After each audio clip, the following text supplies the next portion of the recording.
Halo guys, apa kabar kalian semua?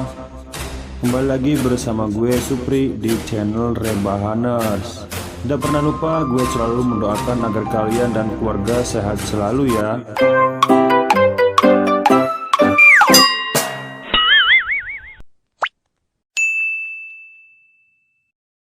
Jadi hari ini saya akan membahas film berjudul Untuk Angeline yang dirilis pada tahun 2009. Pastinya kalian ingat dengan kasus kekerasan pada anak di Bali yang sempat menggemparkan Indonesia pada tahun 2015, yang dimana anak perempuan berusia 8 tahun bernama Angeline dikabarkan hilang. Tapi 3 minggu kemudian dia malah ditemukan tewas dan dikubur di perkarangan rumahnya. Ternyata dia dibunuh dan disiksa secara keji oleh ibu tirinya, sebut saja nenek lampir, si psikopat. Motif pembunuhan karena harta warisan dan faktor ekonomi. Tanpa berlami-lami ngocehnya, langsung saja ke pembahasannya. Film dibuka dengan diperlihatkan Semida sebagai saksi atas kematian anaknya Angeline di ruang sidang. Sedangkan hakim menanyai Semida mengenai proses adopsi, dan disinilah Semida menceritakan kisah hidupnya. Kisah diawali Mida yang melahirkan seorang bayi perempuan di sebuah rumah sakit. Setelah selesai melahirkan, Mida menanyakan kepada suaminya Santo mengenai uang untuk membayar biaya persalinan anak perempuannya. Namun uang hasil kerja suaminya dibawa kabur oleh mandor. Dengan suara yang lirih, Semida menanyakan uang tabungan kepada suaminya yang memang dikhususkan untuk keperluan anak mereka. Akan tetapi uang itu sudah habis. Kemudian Semida menyarankan Santo untuk menjual motor kesayangannya guna menebus biaya rumah sakit. Tetapi suaminya menolak, alasan motor itu digunakan untuk bekerja. Karena tidak ada pilihan, Santo memilih menyerahkan bayinya untuk diadopsi oleh keluarga kaya tanpa sepengetahuan istrinya. Santo kemudian memberitahukan kepada Semida bahwa anaknya akan diadopsi oleh sepasang suami istri bernama John dan Terry. Sekaligus semua biaya rumah sakit sudah ditebus. Mendengar hal itu, Mida pun tak kuasa menahan kesedihan dan berteriak kepada Santo karena tega menjual anak mereka. Mida akhirnya bertemu dengan John, seorang warga negara asing yang kala itu sedang bersama istrinya Terry. Kepada Hamida, John berjanji akan merawat putri kesayangannya itu seperti anaknya sendiri. Sambil menggendong bayinya, Hamida bertanya kepada Terry dan John. Terry pun menjawab, jika ingin bertemu dengan anaknya, dia harus mendapatkan hak asuh putrinya saat ia berusia 18 tahun. Dengan wajah yang syok, Semida pun harus terpaksa melepaskan buah hatinya yang baru saja dilahirkan itu kepada Terry. Setelah mengambil bayinya, Terry berjanji akan merawat putrinya dengan baik. Lalu John meminta izin kepada Semida untuk memberi nama anaknya. Saat anaknya akan dibawa pulang oleh John dan Terry, hati Semida sangat hancur lebur. Sambil menahan sakit, Mida berjalan keluar demi melihat putrinya untuk terakhir kali. Ia pun menangis dan memanggil nama anaknya. 5 tahun kemudian di Bali terlihat Angeline kecil, tumbuh bahagia dengan limpahan kasih sayang dan cinta dari John. Angel sendiri memiliki kakak tiri yang bernama Kevin. Namun hadirnya Angeline membuat Kevin cemburu karena sang ayah John tampak lebih sayang terhadap Angeline. Sedangkan Kevin bukan anak kandung John, melainkan anak kandung Terry dari suami pertamanya. Suatu malam, John mendongengkan sesuatu ke Angeline yang saat itu berusia 5 tahun. John bercerita tentang negeri yang indah. John bilang bahwa Angeline adalah putri cantik yang hatinya seperti malaikat. Ternyata malam itu merupakan malam terakhir John menemani Angeline. Paginya John bertengkar hebat dengan Terry, karena Terry menganggap John lebih menyayangi Angel daripada Kevin. Akibat pertengkaran itu, John terkena serangan jantung hingga meninggal dunia.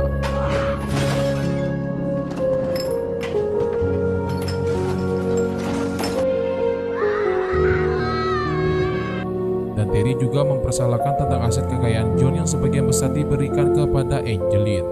Semenjak kematian John, keadaan Angeline berubah drastis. Angel selalu diperlakukan kasar oleh Terry, bahkan kerap disuruh makan pelet kucing. Dimakan. 4 tahun kemudian Angeline kini sudah berusia 9 tahun. Bertahun-tahun Angel hidup di bawah tekanan batin. Paginya, Angeline bersiap-siap berangkat ke sekolah menggunakan sepedanya. Terlihat Angeline sangat kumal dan rambutnya acak-acakan karena Angeline tidak dirawat dengan baik oleh ibu angkatnya dan harus menuruti semua perintah dari ibu tirinya. Angelin sekolah di SD negeri dan bergaul secara normal dengan teman-temannya. Saat menjelang hari ibu, Bu Guru memberi tugas kepada semua muridnya untuk membuat sebuah karangan bertema ibu. Dan tiba jam istirahat, semua murid telah selesai mengerjakan tugasnya dan masing-masing terlihat membawa bekal. Sedangkan Angelin nampak belum selesai mengerjakan tugas karena saat akan menulis, ia berulang kali gagal dan selalu teringat siksaan dari ibu angkatnya. Duduk. Lihat saya kalau kamu lagi diajak bicara.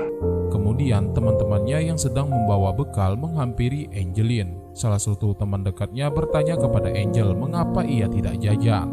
Angel pun menjawab, Aku lupa ngasih uang jajan. pada saat itu teman-temannya tidak tahu jika saat itu Angel kelaparan karena ia tidak pernah dikasih uang atau bekal dari ibu tirinya. Lalu teman-temannya menawarkan makanan kepada Angel. Gak usah, aku gak Awalnya lapar Angel kok. menolak, namun karena ia belum makan akhirnya mereka makan bersama. Setelah selesai makan mereka bermain di luar, namun Angelin tiba-tiba terjatuh pingsan. Ia pun langsung dibawa ke ruangan dan diberikan makan oleh ibu guru. Tetapi saat Bu Guru hendak merapikan bajunya, ia tanpa sengaja melihat luka lebam di dada Angelin. Dengan lembut Bu Guru menanyakan kepada Angel bekas luka itu. Angel yang terlihat kumal pun hanya tersenyum dan bilang kepada Bu Guru tidak apa-apa. Padahal ia kerap disiksa oleh ibu angkatnya. Tanpa menaruh rasa curiga, Bu Guru menyuruh Angelin pulang untuk istirahat. Namun saat Angelin pulang, ia tanpa sengaja bertemu dengan ayahnya, Santo, yang saat itu sedang makan di warung bersama selingkuhannya yang sedang hamil. Nah, si Santo tidak tahu bahwa itu adalah Angelin, anaknya sendiri. Sedangkan Angelin tidak pernah melihat wajah ibu dan ayahnya selama lebih 9 tahun. Jujur di sini saya sedih sekaligus terharu. Setelah sampai di rumah, Angelin dikasih nasi bungkus secara diam-diam oleh Miluk, pembantu rumah tangga. Namun hal itu diketahui oleh Terry. Lalu Terry menyuruh Angel masuk ke dalam rumah. Di dalam sana ia diperlakukan layaknya seperti hewan. Miluk yang melihat kejadian itu tak bisa berbuat apa-apa karena takut kepada Terry. Saudari Nilu tidak pernah diperbolehkan masuk rumah. Saya sering mendengar teriakan Angelin kesakitan, kata saudari Nilu dalam kesaksiannya. Sorenya, saat Angelin hendak membersihkan halaman rumah, datang seorang wanita bernama Tari. Tari merupakan tetangga baik Angel. Pada saat itu, Terry mengajak Angelin untuk pergi ke pantai. Selama di pantai, Angelin nampak bahagia bersama bonekanya yang diberi nama Luna. Terakhir kali, Angel pergi ke pantai saat usianya 5 tahun kala saat itu bersama ayahnya John yang saat itu masih hidup. Sesampainya di rumah, Tari meminta maaf kepada Terry bahwa telah membawa Angel ke pantai. Tari awalnya tak sadar perlakuan ibunya terhadap Angel. Karena di hadapan Tari, Terry pura-pura baik kepadanya, tetapi sebenarnya dia begitu marah. Setelah itu, Angel dibawa masuk ke dalam rumah. Seperti biasa, di dalam lagi-lagi ia disiksa dan berulang kali dipukul oleh ibu tirinya.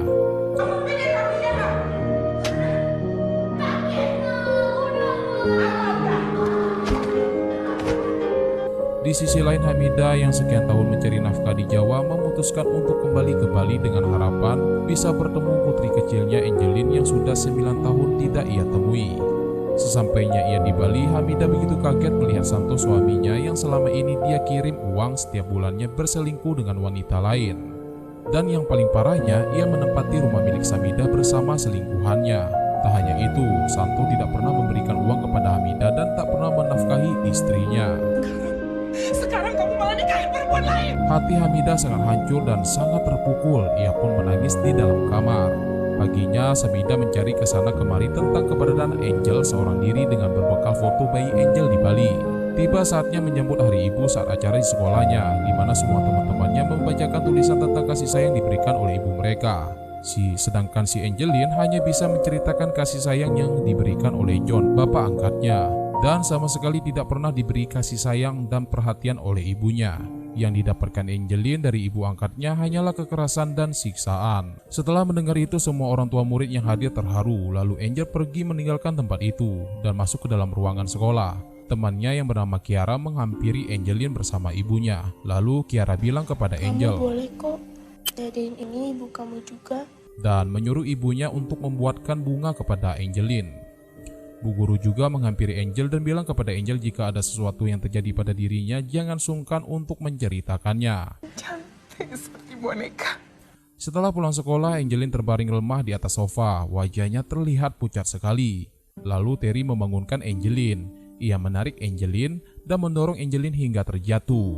Dengan kesal, Terry menjambak rambut Angel dan menuduh Angel telah membunuh kucing kesayangannya. Semua semakin parah ketika Angelin diseret masuk ke dalam kamar mandi. Di dalam sana, Angelin disiksa dengan kejam. Rasain nih sekarang. Hah? Sekarang kamu rasain. Hah? Hah? Hingga membuat Angelin lemas tak berdaya. Mida sebagai seorang ibu tentu merasakan firasat buruk tentang anaknya. Sama halnya dengan Miluk, pembantu Terry juga merasakan firasat buruk tentang Angelin. Besoknya Terry mencari Angel, namun Terry tidak membukakan pintu untuknya. Angelin juga tidak berangkat sekolah, bahkan Miluk, pembantu yang biasa merawat Angel, juga tidak tahu keberadaannya. Sampai suatu hari ia dinyatakan menghilang dan fotonya tersebar di mana-mana. Semuanya merasa sedih atas kehilangan Angelin, mulai dari Bu Guru, Miluk pembantu rumah tangga, dan teman dekatnya Kiara bersama ibunya. Miluk yang mengetahui hal itu bergegas menuju ke rumah Terry dan menanyakan kepada Antonius, tukang kebun rumah. Namun Anton pura-pura tidak tahu, padahal ia melihat kejadian itu saat Angelin disiksa. Ya, karena takut ia memilih diam. Sama halnya dengan Terry, ibu angkat Angelin. Ketika dirinya ditanya oleh Miluk, ia malah marah dan mengusir Miluk dari rumahnya. Pusing, kepala saya pusing. Kamu pulang. Hingga suatu malam ibu kandung Angelin Hamidah tanpa sengaja melihat kabar kehilangan anaknya di sebuah program televisi swasta. Ia melihat Terry sedang diwawancari mengenai hilangnya Angelin. Namun saat diwawancarai, Terry pura-pura sedih dan tidak tahu apa-apa. Sementara itu Mida menyuruh suaminya mencari Angel sekarang juga. Jika tidak segera mencari Angelin, maka ia akan mengusir Santo dan istri keduanya yang sedang hamil. Santo akhirnya pergi dan mencoba mencari keberadaan putri kandungnya. Subuhnya tiba-tiba polisi mengetuk pintu rumah Mida dan meminta Mida untuk datang ke rumah sakit. Sesampainya di rumah sakit, sungguh tersayat perasaan hati Mida. Di depan matanya terdapat mayat anak perempuan terkulai kaku sudah menjadi mayat. Dan ternyata itu adalah Angelin, anak kandungnya yang baru dia lihat 3 hari setelah dilahirkan ke dunia. Bahkan semasa hidup Angelin belum sempat melihat wajah kedua orang tuanya.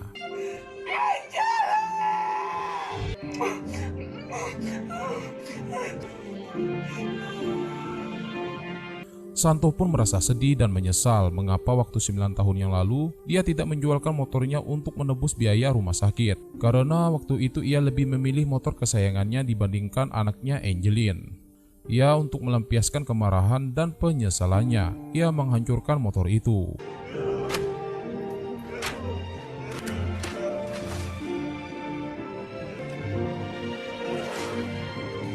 Di pengadilan, Samidah begitu sedih dan menyesal membiarkan mereka merawat putrinya. Dia pun meminta hakim keadilan untuk Angelin agar pelakunya dihukum setimpal mungkin.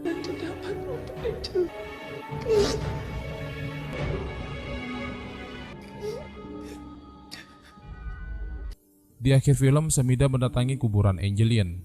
Dia mencoba mengikhlaskannya agar tenang di sisinya, dan film berakhir Angel bersama John di surga.